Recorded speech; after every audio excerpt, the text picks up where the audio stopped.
Hi there, welcome back to my channel. My name is Laura Rafferty, and I'm an illustrator who loves to color, draw, paint, and do all kinds of art. Today, I wanted to tell you about a special video on Valentine's Day 2020.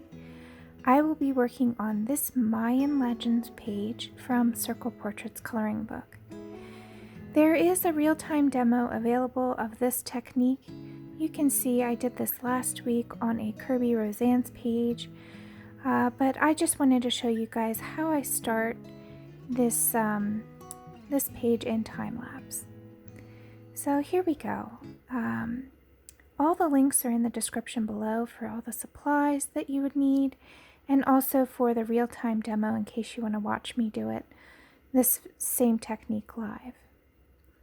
So here I'm just filling in the background with black acrylic paint. This is matte craft paint that you can get very cheaply, and what's great about it is it seems to take color pencil and other media over top of it extremely well. So now that it's completely covered, I'm just making sure that there are no streaks anywhere. Then I'm taking a tracing pad and I'm going to trace out the outline where all of the black is. This is my method for getting a much more precise mask. Then I take that tracing and I cut it out. I'm very careful and I try to get as accurate as possible. I'm using an X-Acto blade and a cutting mat. In order to do this, the tracing paper does curve and curl, so you have to hold it down and make sure that it doesn't wiggle around as you're cutting.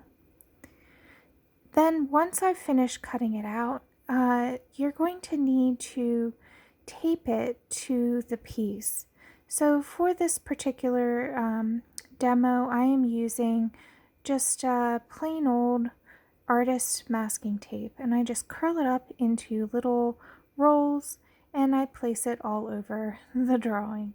Then I just stick the tracing paper to it. To make spatter, I'm going to need a toothbrush and a bit of white acrylic paint. I dip the toothbrush in the paint and have at it. You can see this technique in my other video as well. After I'm done spattering, I take a small tiny brush and I add additional larger stars where I feel I want a little bit of extra bling. And that's it. So that's how I accomplish this background. And you can catch me live on Valentine's Day 2020, where I will be working more on this page and creating a new series. Thank you so much for watching. I hope that you liked this video. If you did, please give a like. That helps me so much. And subscribe for more content if you're not already. I hope you have a wonderful, magical time coloring. Bye.